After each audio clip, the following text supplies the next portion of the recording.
me invadió una sensación muy rara, entre incomodidad y miedo. No quería parecer grosero, pero sentí la necesidad de asegurarme de que ese señor realmente estaba bien. Así que me acerqué un poco más y le toqué el hombro. Y lo que sentí me dio escalofríos. Su cuerpo estaba muy frío, pero no era un frío como de una persona con baja temperatura. No, sino un frío distinto. Fue como tocar una piedra o algo sin vida. Frecuencia paranormal.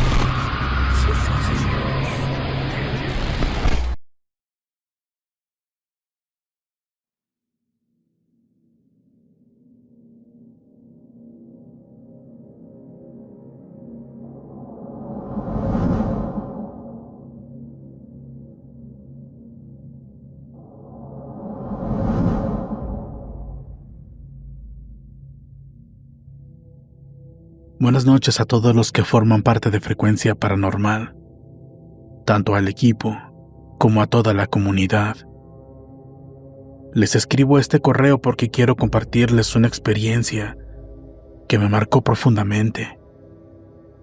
Es algo que viví hace algunos años, pero que hasta el día de hoy no logro entender del todo. Esto sucedió en enero del año 2018. Antes de contarles lo que pasó, les mando un afectuoso saludo y me presento con ustedes. Me llamo Gabriel, tengo 35 años y vivo en Colotlán, Jalisco. Desde que cumplí la mayoría de edad, comencé a trabajar ya de manera formal y desde entonces me propuse una meta muy clara. Quería comprarme una camioneta, pero no deseaba cualquier camioneta. Era una de esas que desde niño soñaba manejar, con la idea de usarla para llevar a pasear a mi familia y también para darme alguna escapada a la playa de vez en cuando con mi novia. Me tomó varios años ahorrar lo suficiente. No me alcanzaba para una nueva de agencia, pero sí para una de modelo reciente y en buen estado. Así que cuando por fin reuní el dinero, comencé a buscar por todos lados, en páginas de internet, en grupos de venta, anuncios en redes sociales, hasta que encontré una que me fascinó en cuanto la vi. Era justo el modelo que yo quería. Las fotos mostraban que la camioneta estaba impecable, como recién salida de una agencia, y el precio estaba dentro de lo que yo podía pagar. Todo parecía perfecto, pero había un detalle que me daba cierto temor, y es que la camioneta estaba en Ciudad Juárez, Chihuahua. Como saben, hay mucha actividad de la delincuencia organizada en todo el país, pero Ciudad Juárez es de los puntos más peligrosos. Y justamente el tipo de camioneta que yo quería es de las que más les llama la atención a estos grupos. Tenía miedo de que me la fueran a quitar, o peor aún, de que todo fuera un fraude y me estuvieran tendiendo una trampa para quitarme el dinero. Cuando le conté a mi mamá lo que planeaba hacer, se preocupó muchísimo. Me dijo que estaba loco y que si de verdad pensaba viajar hasta la frontera con tanto dinero encima, sí o sí tenía que ir acompañado. El mayor problema era que no tenía con quién. Mi papá nos dejó desde hace muchos años. Mi hermano mayor estaba trabajando fuera del estado. Mis tíos estaban ocupados con sus cosas. Y por supuesto, no iba a arriesgar a mi novia ni a mi mamá. Así que a pesar del miedo y la preocupación de mi mamá, tomé la decisión de ir solo. El viernes siguiente salí de mi casa temprano por la mañana. Solo llevaba una mochila con algo de ropa y muy bien escondido hasta abajo todo el dinero en efectivo. Subí al autobús rumbo a Guadalajara y una vez estando ahí, ya en la Central Nueva, tomé otro hasta Ciudad Juárez con la ilusión de que, si todo salía bien, regresaría manejando mi camioneta soñada. El viaje fue largo, parecía interminable. Y es que atravesar medio país solo, con el dinero escondido y el nerviosismo de pensar que algo podía salir mal, fue una de las experiencias más tensas que había vivido hasta ese momento. Recuerdo que iba mirando por la ventana del autobús mientras pasábamos por los paisajes del desierto, y yo iba sintiendo esa extraña mezcla de emoción y miedo.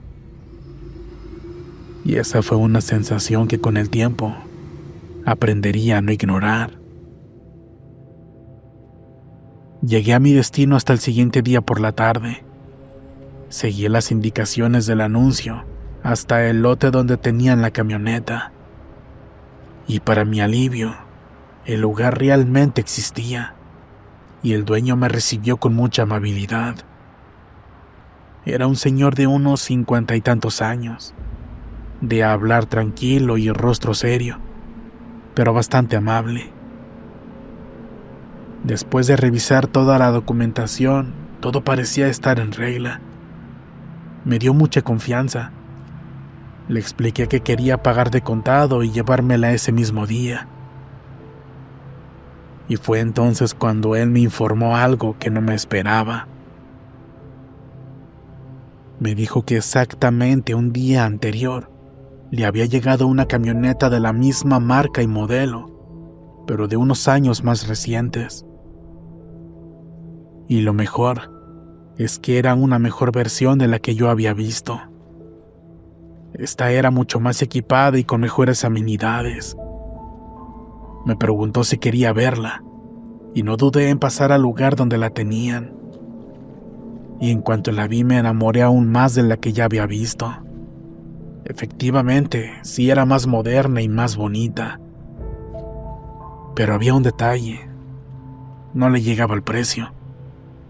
Yo solamente llevaba 5,000 pesos más de lo que costaba la otra, con el fin de pagar el papeleo, las casetas y la gasolina de regreso, además de solo comida y probablemente hospedaje, ya que el trayecto es muy largo e iba yo solo. Y el señor, aparte de ser muy amable, era un excelente vendedor, y me llevó a darme una vuelta en la nueva camioneta para que terminara de encantarme por ella. Y vaya que lo logró. Pero al regresar a su local, le hice saber mi problema. Le dije que no me ajustaba con el dinero que llevaba. Me faltaban unos cuantos miles de pesos. Pero para no contarles toda la negociación que hicimos, me preguntó cuál era la cantidad total de dinero con la que yo contaba, y se la dije con total confianza. Él me dijo que obviamente le interesaba hacer la venta, pero también que yo me fuera muy contento ya que le había caído muy bien. Así que si quería llevármela, él me ayudaría. Me tramitaría un pequeño crédito, ya que no era tanta la diferencia, así yo me iría bastante contento. Y solo me preguntó si yo estaba interesado. Le dije que sí. Así que me dijo que únicamente tomara el dinero suficiente para la gasolina y las casetas de regreso, y le diera el resto del dinero. Lo demás quedaría a crédito. Yo me emocioné por la oferta y acepté sin dudarlo. El trato se cerró ese mismo día. Firmamos todos los papeles, y después de contar el dinero frente a mí, el señor me entregó las llaves. En pocas horas ya tenía mi nueva camioneta estacionada frente al local. Y no les voy a mentir, cuando la vi ahí, bajo el sol de la tarde, sentí una mezcla de alivio y de orgullo. Todo el esfuerzo de años de trabajo estaba materializado frente a mí. Había entregado prácticamente todo el dinero que traía. Apenas me quedó algo para la gasolina y comida del viaje de regreso. Pero en ese momento no me importó. La emoción me podía más que cualquier preocupación. Antes de irme, le pregunté al señor si creía que fuera peligroso manejar de regreso solo. atravesando todo el estado. Él me miró un momento en silencio y luego me respondió con honestidad. Me dijo que lo ideal sería que no viajara solo, y menos en una camioneta así de llamativa, ya que a veces, a las salidas de la ciudad, hay grupos que se ponen a esperar vehículos nuevos como el mío.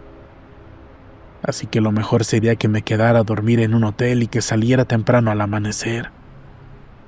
O si no, que mejor me fuera ya de inmediato, antes de que cayera la noche. Como yo ya no traía dinero para un hotel ni para quedarme otro día más ahí, sin pensarlo demasiado elegí la segunda opción. Guardé todas mis cosas, me despedí del señor y encendí el motor. Aquella sensación de estrenar mi nueva camioneta me llenó de entusiasmo. Salí de Ciudad Juárez con el corazón latiendo fuerte, pero sin dejar de mirar los espejos. Trataba de no llamar la atención, evitaba ir demasiado rápido y tampoco me detenía mucho tiempo en los semáforos. Una vez que dejé atrás los límites de la ciudad, respiré más tranquilo y tomé la autopista rumbo a Chihuahua capital. El motor rugía muy bien, y mientras manejaba por esa interminable línea de asfalto, en medio del desierto, pensaba en lo afortunado que era. Aunque también no podía evitar sentirme observado. Era una sensación muy extraña, como si alguien me estuviera siguiendo desde la distancia. Decidí no darle importancia y seguí manejando. El sol comenzó a bajar y el cielo se tornó naranja. Ya para cuando crucé Chihuahua capital, comencé a sentir el cansancio, pero preferí no detenerme. Solo quería avanzar lo más posible antes de que anocheciera. Mi plan era al menos llegar al estado de Durango. Pasando la ciudad, tomé la carretera libre. Me sentía ya más tranquilo, aunque también más vulnerable. Sabía que los caminos solitarios del norte son impredecibles. Aún así, apagué la música y me concentré en la carretera, confiando en que la suerte me acompañaría. Ya entrada la madrugada, estaba llegando a Parral. El sueño me estaba venciendo. Llevaba varias horas manejando, y por momentos sentía los párpados pesados, como si trajera arena en los ojos. Decidí detenerme en un Oxxo que encontré abierto al borde de la carretera. Compré un café bien cargado, unas galletas y un burrito. Afuera hacía mucho frío, y el viento silbaba entre los letreros de metal. Me quedé unos minutos apoyado sobre el cofre, mirando la oscuridad del camino, tratando de mantenerme despierto. Subí de nuevo a la camioneta y seguí mi camino. Pero el sueño regresó con más fuerza. Ya no podía más. Era peligroso seguir así. No quería arriesgarme a cerrar los ojos aunque fuera por un segundo, porque a esas velocidades bastaba un instante para no volver a abrirlos. Lo peor es que ya no tenía dinero para quedarme en un hotel de paso. Mis opciones eran muy limitadas, y pararme a dormir a un costado de la carretera era impensable, pues quedaría demasiado expuesto. Y si alguien pasaba y me veía dormido dentro de la camioneta, fácilmente podría ser víctima de un asalto, o algo peor. Así que decidí seguir avanzando hasta encontrar un pequeño pueblo donde pudiera estacionarme sin llamar la atención. Pensé que si lo hacía en una calle oscura o frente a alguna casa cualquiera, la gente asumiría que el vehículo era de alguien del lugar y yo podría descansar un par de horas sin problema. Así que reduje la velocidad y comencé a observar con más atención a los lados del camino. Y a los pocos kilómetros vi de mi lado derecho un desvío de terracería, y más adelante en la distancia se alcanzaban a ver muchas luces. No sabía si era un rancho, un caserío o un poblado, pero en ese momento era mi mejor opción. Tomé el desvío. La camioneta se sacudía con las piedras del camino. Iba levantando polvo a su paso. El aire era frío y seco, y lo único que escuchaba era el motor y el crujido del terreno bajo las llantas. A medida que me acercaba, comencé a notar algo muy extraño, pues aquellas luces no parecían venir de postes ni de focos en las casas. Eran más cálidas, titilantes, como el fuego de cientos de velas. Seguía avanzando despacio y pronto me di cuenta de que no eran faroles ni alumbrado público. Eran personas, decenas de personas, que caminaban lentamente por la calle principal del pequeño poblado. Iban sosteniendo velas encendidas entre las manos. Por un momento, pensé que quizás se trataba de una procesión religiosa o un velorio. Pero había algo en la forma en que caminaban. Iban tan callados, tan uniformes, que me puso la piel de gallina. Apagué las luces altas, reduje la velocidad y me quedé observando desde la oscuridad sin atreverme a acercarme demasiado. La verdad me sorprendió muchísimo ver tanta gente despierta y caminando por las calles a esas horas de la madrugada. Y es que no eran pocos, eran decenas, quizás cientos de personas. Todos iban moviéndose en silencio, con esas pequeñas luces titilantes entre sus manos. Me adentré lentamente por la calle principal del pueblo. No había un solo foco encendido, ni en las casas, ni en los postes. Todo estaba a oscuras, y lo único que alumbraba el camino eran las velas que aquella multitud llevaba consigo. Las casas a ambos lados de la calle parecían abandonadas. Eran construcciones viejas de adobe, con puertas y ventanas de madera hinchada por la humedad. Algunas estaban tan deterioradas que parecía que un simple viento podría tirarlas. Era como si estuviera entrando en un pueblo detenido en el tiempo. Uno de esos lugares que se quedaron congelados en los años 50, o tal vez antes. No se veía ningún vehículo, tampoco ninguna señal de vida moderna. Ni siquiera un perro ladrando, nada. Solo las pisadas lentas y el murmullo de la gente rezando. No quise interrumpir ni llamar la atención, así que estacioné la camioneta junto a una de las primeras casas. Apagué el motor y me bajé. El aire helado me golpeó de inmediato. Era pleno invierno, y allí, en medio de la nada, el frío calaba hasta los huesos. Me puse la chamarra y metí las manos en los bolsillos, intentando no tiritar. El sueño se me quitó por completo. Había algo inóptico en lo que veía. Me sentía como si hubiera viajado en el tiempo y estuviera observando una escena del pasado. Algo sacado de los recuerdos de mis abuelos o de una vieja película en blanco y negro. Caminé unos metros, intentando alcanzar al contingente. Quería ver de cerca qué era lo que estaban haciendo. Y en cuanto me acerqué, me di cuenta de que era una especie de procesión religiosa.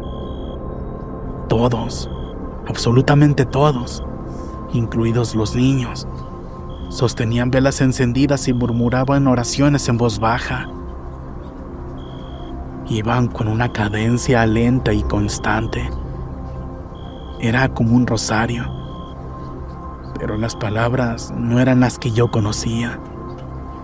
Era un idioma o un rezo extraño, con frases que nunca había escuchado. Algo entre latín y una mezcla de palabras deformadas por el tiempo.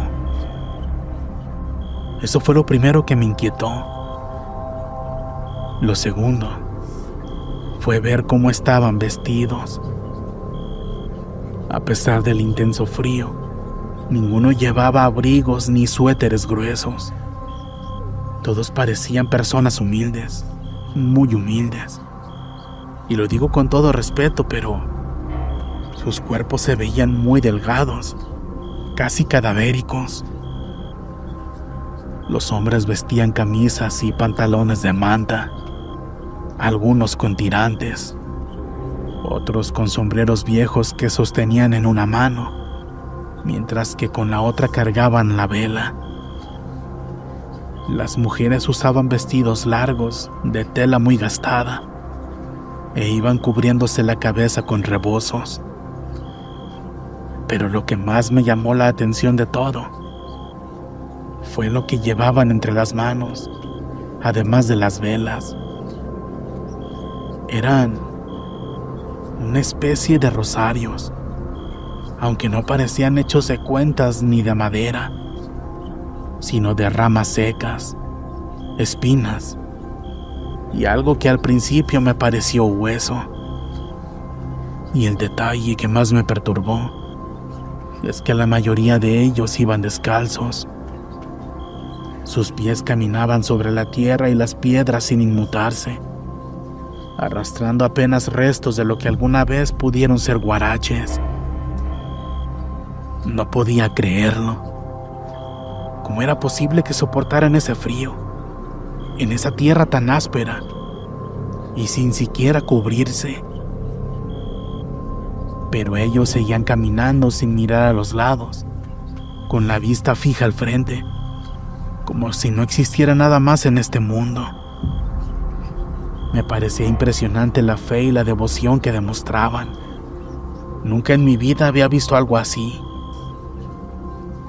Desde los más ancianos hasta los niños más pequeños, todos parecían ir entregados por completo a aquel acto. Nadie hablaba, nadie reía, nadie se distraía, solo rezaban. Ni siquiera los jóvenes, que normalmente en cualquier procesión suelen ir bromeando o platicando. Aquí no. Aquí caminaban en silencio, con los ojos bajos, sosteniendo su vela y repitiendo las oraciones con un tono monótono, casi inóptico. Las niñas y las muchachas también llevaban rebozos cubriéndoles el rostro, y en sus manos temblorosas brillaban las velas, y las sombras de todos ellos se movían sobre las paredes de las casas como si bailaran lentamente. Aquello era tan silencioso, tan solemne y al mismo tiempo tan extraño, tan fuera de lugar, que se sentía como algo irreal. Las únicas luces en todo el pueblo eran las de las velas, y sobre nuestras cabezas la luna llena y un cielo repleto de estrellas. Las casas estaban cerradas, parecían abandonadas como si nadie viviera en ellas. Y sin embargo todo el pueblo estaba ahí, reunido en esa única calle, participando en esa procesión que parecía no tener principio ni fin. Pero había algo en esa escena que me hacía sentir incómodo. Esa perfección en sus movimientos, en ese rezo al unísono, en esa falta total de expresión humana. Parecían que iban actuando, pero al mismo tiempo no. Era como si cada uno de ellos estuviera poseído por una misma voluntad, y como si todos compartieran un mismo pensamiento. Y sin saber por qué, comencé a sentir que yo no debía estar ahí y que de alguna manera estaba interrumpiendo algo que no me correspondía ver. Caminé un poco más rápido, adelantando a las personas por un costado. Quería saber a quién o a qué santo era al que tanto veneraban. Trataba de hacerlo con respeto, sin interrumpir sus oraciones y sin llamar tanto la atención. Solo tenía la curiosidad de entender lo que estaba presenciando. La procesión avanzaba despacio, como si cada paso les pesara, y el murmullo de sus oraciones era cada vez más profundo. Y cuando llegué hasta el frente, sentí un escalofrío recorrerme de pies a cabeza. 8 hombres, 4 de cada lado, iban cargando sobre sus hombros una anda procesional. Se veían bastante agotados, tenían los pies sucios, el rostro pálido y las manos temblorosas. Parecía que ya no podían seguir adelante.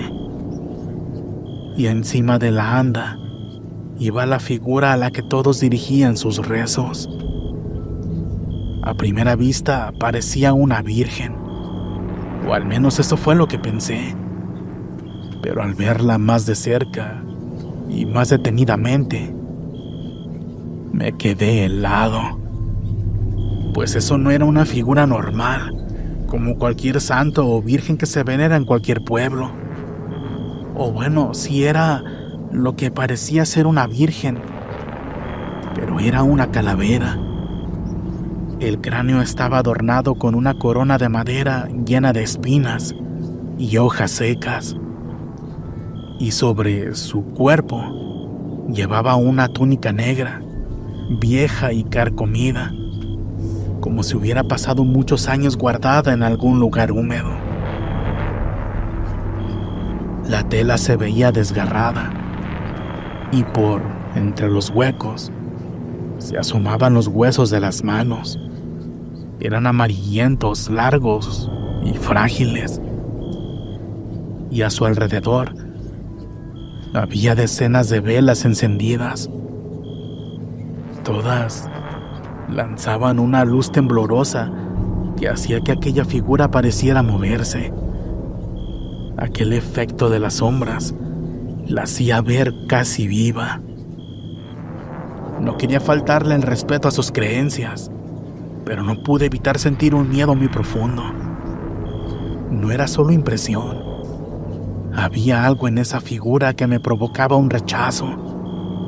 Algo que me hacía pensar que no debería estar mirándola tan de cerca.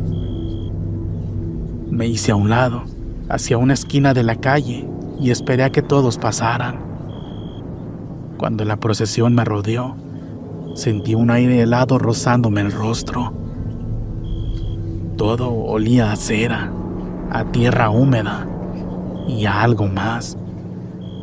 Era un aroma antiguo, a viejo, como de madera podrida y flores marchitas. Cuando las últimas personas pasaron frente a mí, decidí unirme desde atrás, más que nada movido por la curiosidad. Quería preguntarles, quería saber qué santo o qué figura representaba aquella calavera. Hasta atrás iba caminando un anciano. Era muy delgado, encorvado, y solo se sostenía con una rama seca que usaba como bastón. Me dio lástima verlo tan cansado, avanzando descalzo sobre la tierra fría. «Buenas noches, señor», le dije en voz baja, tratando de ser cortés y respetuoso. Pero él no respondió, ni siquiera giró la cabeza. Pensé que tal vez no me había escuchado por los rezos, así que volví a hablarle un poco más fuerte. «Buenas noches, señor. Disculpe. Señor». Pero nada. Él solo seguía caminando paso tras paso, con la mirada fija al frente. Fue entonces cuando caí en cuenta de algo inquietante. Y es que nadie en toda la procesión me había mirado, ni una sola persona. Era como si yo no existiera. Me invadió una sensación muy rara, entre incomodidad y miedo. No quería parecer grosero, pero sentí la necesidad de asegurarme de que ese señor realmente estaba bien. Así que me acerqué un poco más y le toqué el hombro. Y lo que sentí me dio escalofríos. Su cuerpo estaba muy frío, pero no era un frío como de una persona con baja temperatura. No, sino un frío distinto. Fue como tocar una piedra o algo sin vida. El anciano se detuvo, giró lentamente la cabeza hacia mí. Y cuando vi su rostro, el corazón me dio un vuelco. Sus ojos no tenían pupilas normales. Eran completamente blancos y opacos, como los de alguien con ceguera avanzada o mucho peor.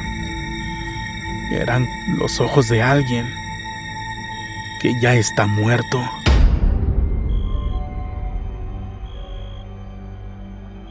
Por respeto a él, contuve la expresión de susto y solo asentí con la cabeza fingiendo serenidad. Él me miró por unos segundos sin decir una palabra y después siguió caminando. Yo, en cambio, me quedé congelado. El aire se volvió pesado. Me di la vuelta y caminé de regreso hacia mi camioneta. No quería seguir ahí. Cuando llegué, la encendí.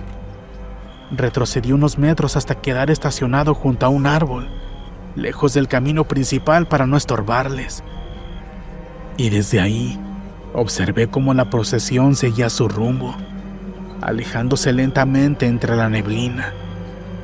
Las velas parecían flotar. Parecían pequeñas luces danzantes que se iban perdiendo entre la oscuridad del camino. Era una escena tan extraña, tan fuera de toda lógica, pero al mismo tiempo había algo en ella que me daba una sensación de paz. Pensé que al fin y al cabo eran personas de fe y que por muy raro que me pareciera, no me harían daño. Por un momento pensé en seguir manejando hasta encontrar otro pueblo, pero por otra parte, no sabía qué tan lejos estaría, así que decidí quedarme ahí a descansar un rato. Prefería pasar la noche en el vehículo antes que seguir manejando medio dormido por la carretera. Subí los vidrios, apagué las luces y recliné el asiento del copiloto para poder estirar las piernas. Me cubrí con la chamarra y suspiré. Hacía un frío brutal, tanto que podía ver mi aliento salir como humo cada vez que exhalaba. Saqué el teléfono para revisar la hora, pero estaba muerto. No sé desde cuándo se había apagado, pero juraría que tenía batería antes de llegar al pueblo. Ni modo, unas horas de sueño y luego sigo, dije en voz baja. Cerré los ojos. El silencio era casi total. Solo se escuchaba el viento y a lo lejos el eco de aquellos rezos apagándose entre las casas. No sé cuánto tiempo pasó, pero me quedé dormido casi al instante.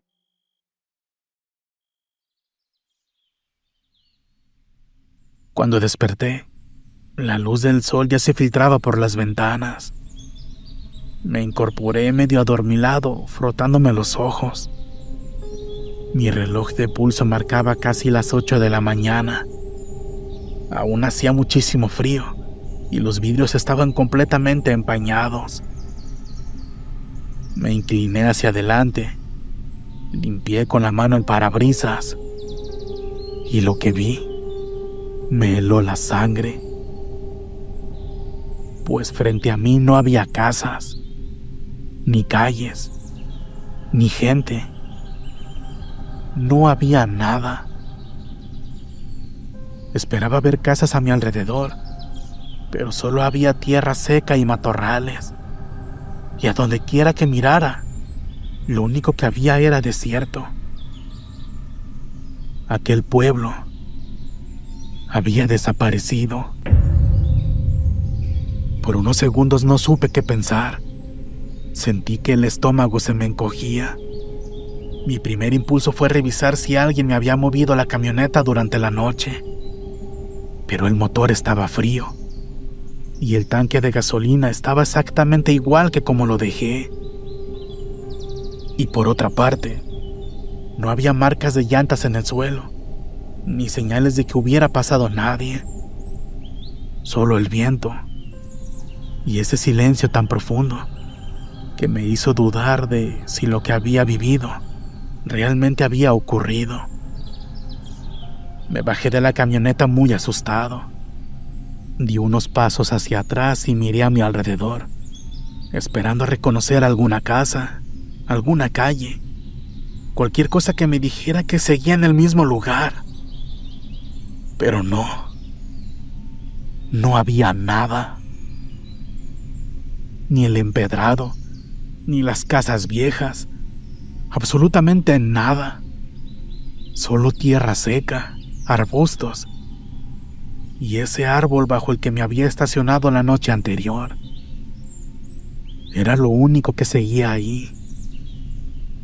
Todo lo demás había desaparecido. No podía terminar de creer que no me había movido durante la noche, o que me habían movido para robarme. Pero revisé las puertas, mis pertenencias, y todo estaba igual. Las llaves seguían en mi bolsillo. No me faltaba nada. Me quedé inmóvil mirando el árbol. Era el mismo, lo reconocía perfectamente. Su tronco torcido, la corteza agrietada, incluso una rama rota en la parte más alta. No había dudas. No me había movido de allí. Pero entonces, ¿cómo era posible que el pueblo ya no existiera? Caminé algunos metros alrededor, buscando algún rastro, un camino, una piedra, una señal de que alguna vez hubo algo más ahí. Pero lo único que encontré fueron las huellas de mis propias llantas, las marcas de cuando entré al pueblo y las de cuando había dado reversa antes de dormir, y nada más. El aire estaba helado y el silencio era tan denso que podía escuchar el sonido de mis propios pasos sobre la tierra seca. Me llevé las manos a la cabeza. Sentía un ligero mareo como si no hubiera dormido en días. La confusión me oprimía el pecho. Me subí a la camioneta, encendí el motor y decidí seguir las marcas de las llantas hasta regresar a la carretera. Después de unos 20 minutos que se me hicieron eternos, por fin vi el pavimento. Y en cuanto mis llantas tocaron la carretera, respiré profundo y aceleré sin mirar atrás. Manejé durante horas, con el estómago hecho un nudo, sin atreverme a apagar la radio ni detenerme en ningún lado. No quería volver a quedarme solo. No me detuve hasta llegar a Durango. Ahí en una gasolinera me bajé a desayunar algo rápido, pero ni siquiera pude disfrutarlo. Tenía las manos temblorosas, el cuerpo tenso y la cabeza llena de pensamientos que no paraban de darme vueltas. ¿Qué fue lo que vi anoche? Me repetía una y otra vez, y cada teoría que se me ocurría parecía más absurda que la anterior. Y después de comer algo, retomé el camino rumbo a mi pueblo, a Colotlán, Jalisco. El trayecto se me hizo eterno. Cada curva, cada sombra en la carretera me recordaba a ese lugar. Las luces que había seguido, los rezos, los hombres cargando a aquella virgen oscura, y el viejo de ojos blancos. Cuando por fin llegué a mi casa me sentí aliviado. Mi novia y mi mamá ya me esperaban afuera. Me abrazaron, emocionadas por verme, y les mostré la camioneta, pero no pude compartir su entusiasmo. No pude ni disfrutar ese momento. Solo quería darme un baño, cenar algo y dormir. Ya no me quedaban fuerzas ni para pensar. Esa noche dormí profundamente, aunque tuve sueños muy confusos. En mis sueños aún escuchaba aquellas voces, aquellas oraciones y aquellos pasos descalzos sobre las piedras. A la mañana siguiente, al despertar, le conté todo a mi mamá, todo, con cada detalle, y ella me escuchó en silencio sin interrumpirme. Cuando terminé, se quedó mirándome, sin saber qué decir. Ella sabe perfectamente que no consumo nada, que no tengo problemas mentales ni fantasías de ese tipo. Y eso creo que fue lo que más la asustó. Saber que todo lo que le contaba se lo decía en serio. Pasaron los meses y aunque traté de dejar el tema atrás, nunca pude olvidarlo. A veces, al conducir de noche, me parecía ver luces lejanas entre los cerros, como las que aquella vez me guiaron hasta aquel pueblo. Siempre pensaba que era mi mente jugándome trucos, pero el miedo seguía ahí, siempre latente. Un día fue a visitarnos un tío muy querido, un hombre que tenía mucho tiempo que no veía. Él es trailero y conoce muchas historias de carretera. Le encanta todo lo relacionado con leyendas, apariciones y fenómenos extraños. Incluso él me dijo que es seguidor de su canal, Frecuencia Paranormal. De hecho, por él fue que los conocí. Y cuando le conté todo lo que me había pasado, se quedó callado con los ojos bien abiertos. Y luego me dijo algo que me dejó sin aliento. Me contó que, en el norte del país, existe una leyenda que muy poca gente conoce. Es una historia muy antigua que habla sobre un pueblo maldito, en el que todos sus habitantes fueron condenados a vagar por toda la eternidad por haber adorado a una entidad oscura. Se dice que todos sus habitantes, cegados por la ambición y la ignorancia, ofrecieron sus almas a cambio de prosperidad. Pero lo que obtuvieron al morir fue esa condena eterna. Y ahora deben caminar por siempre, sin descanso, en una peregrinación que no tiene fin. Muy pocas personas la han visto en persona. Principalmente suele aparecerse en zonas desérticas, y aunque se les ha visto en diferentes estados de México, principalmente se han manifestado en Durango. Mi tío estaba fascinado con lo que le conté. Aseguró que muchas veces en distintos puntos del país ha escuchado hablar de luces misteriosas que aparecen en caminos solitarios, guiando a los viajeros hacia pueblos que no existen. Pero jamás había conocido a alguien que realmente hubiera estado en uno. Por eso se emocionó, porque yo, su sobrino, lo viví en carne propia. Desde entonces, cada vez que nos vemos, me pide que le repita los detalles. Me pregunta cómo es que se veían aquellas personas, cómo hablaban y qué es lo que sentía al estar ahí. Es como si él quisiera conocer o experimentar cómo es estar en ese lugar. Un detalle extraño de todo esto es que las personas, como yo, que lo hemos experimentado, nunca antes habíamos escuchado sobre algo así.